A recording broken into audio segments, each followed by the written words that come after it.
A few days later, my job cleaning the ghetto ended, and I was back to work in Plazao. Without Uncle Mosh, there was no one to help me get a job outside the camp again. The work was brutal and the food too meager to sustain me. Some mornings, I could barely get myself up out of my bunk, and I had a hard time standing at roll call. Was this how it happened? Was this how a prisoner slipped from being a person to a Musulmaner? One night, after a hard day's work digging trenches for new latrines, I collapsed to the floor of my barack. I didn't have the strength to climb into my bunk. I was desperate to get up, but I couldn't make my legs obey me, couldn't pull up my own weight with my stick and straw arms. But if I didn't get up soon, the capo would come through and he would beat me for not being in my bunk. No one bent down to help me in my struggle to stand. Everyone else was like me. They barely had energy to spare for themselves, let alone anyone else. Be no one, care for no one. That's how you survive. That's what Uncle Mosh had taught me. Mosh, I thought, my chest aching, why aren't you here? Why did you have to die? I need help. I need a friend. I needed Mosh. He would have helped me back up, despite his warning not to care. Who would help me now? I rolled myself onto my chest to push myself up, but the board beneath me was loose. Wait, a loose board?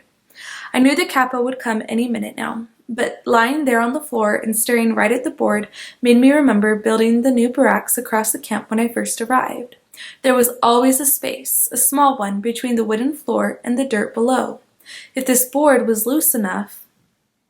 The board pulled loose from the floor in my shaking hands. I glanced around to see if anyone had noticed, but of course no one had.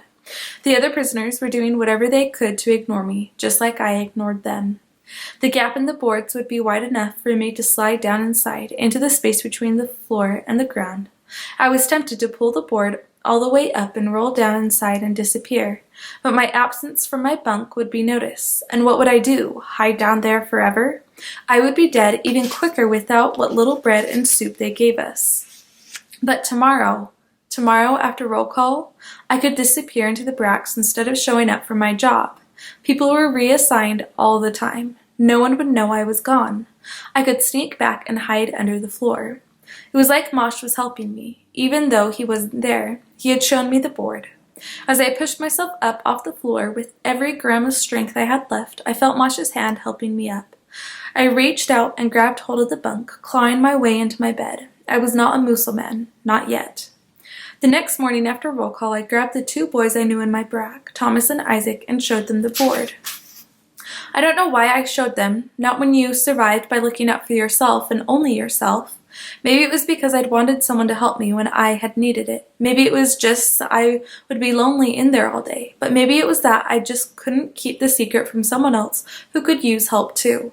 I'd done that with the black market food Mosh had bought for us, and I'd felt guilty. I didn't want to hide out under the floor alone while everyone else was worked to death. We can't, Thomas said immediately. If we're caught, we'll be killed. We'll die if we don't hide here, I told him. Do you want to go back out there and be worked to death? Or worse, be killed by Goeth?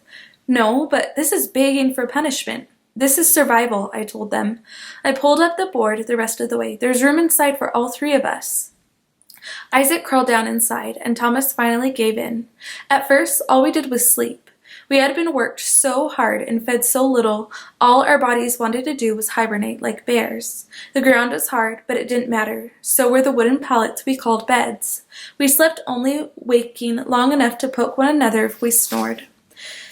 The sound of footsteps on the floor above woke us, and we knew it was time to come out for roll call. We couldn't miss a roll call, or they would come looking for us. As prisoners began to come back into the barracks, we pushed our way out, hurriedly replacing the floorboard and sitting down on my bunk like we had just come back from work. Nobody ever suspected, or if they did, they didn't say anything. Talking got you killed. The more we hid under the floor, the stronger we got. We weren't healthy, not by a long shot. But without the heavy labor of the day, our bodies recovered a little. I didn't have any more trouble climbing back into my bunk each night, and Thomas, Isaac, and I started to sleep less during the day, staying awake to whisper with one another. We talked about food mostly, but also our homes and our families, until it hurt too much to remember. Then we'd roll over and sleep again, always listening for the soft step of prisoners' feet on the floor above us to let us know when to come out. But one day, it wasn't footsteps we heard. It was voices, and in the middle of the day. Isaac slithered over to look out the cracks in the crawl space wall. What he saw made him gasp. "It's Goeth," he whispered. "Goeth and his dogs, and 2 guards, and they're heading for our barack." "We're dead," Thomas said. "Those dogs will smell us right away. They'll find us and we'll be shot." The tight little crawl space under the floorboard suddenly felt like a coffin, like I was already dead and buried. My refuge from the nightmare of Plazow was now a trap. It was all I could do not to burst out of it screaming. "Yannick, what do we do?" Isaac asked, his voice tight with the same desperation I felt. I looked out through the cracks. Goeth was coming closer, all shining black leather boots and crisp black uniform. One of his dogs lifted its ears and looked right at me. I pulled back away from the wall. "We're trapped. We have to get out of here. We have to get out of here." I was almost choking on my own fear. "And go where?" Thomas hissed. "If we leave, they'll find us in the barack." "I don't care. We can't be caught here." I twisted and squirmed until I was on my back. If I could just lift that board, see the light from the room, breathe the air. It was so tight down here, so close, closing in. Isaac grabbed my hand. "Yannick, we can't. We have to." I had to get out of this coffin. We'll pretend we're on a work detail." "He'll kill us." "Goeth will kill us," Thomas said. "Either he'll kill us or he won't," I told him. "But I know one thing. If he finds us hiding down here, he'll kill us for sure." I pushed my way up and out of the crawl space. It felt like coming up for air after being underwater. I was free of my little coffin. I gasped, filling my lungs, but if I didn't really want to die, I had to move fast. We all did. I helped Isaac out, then Thomas, and we put the board back as quickly and quietly as we could. My heart was thumping, but it made me feel alive, and feeling alive made me want to stay alive. The only way we were going to get out of this was to make Goeth believe we were on a work detail, and he could smell fear as well as his dogs could, maybe even better. I dragged Isaac and Thomas to the door with me. "Come on," I said. "I'll do the talking." We left the barack right as Goeth and his dogs turned the corner. "You there, stop!" Goeth shouted. "Where are you going?" My hands shook as I doffed my cap, like we were drilled to do. "We were sent to a work detail on the south side of camp, sir," I shouted, my voice breaking. I was trembling so badly. Goeth's dogs stared at us, panting, their ears pricked up, like they were just waiting for Goeth to tell them to attack. Could they smell my fear? Did the dogs know I was lying? I stood my ground and tried not to shake. I was deathly afraid, but everyone was afraid when they met Goeth, whether they'd been hiding or not. Goeth glared at us for a long moment, then walked by without saying another word. Isaac and Thomas and I stood rooted to the spot, afraid to say or do anything that would make Goeth reconsider.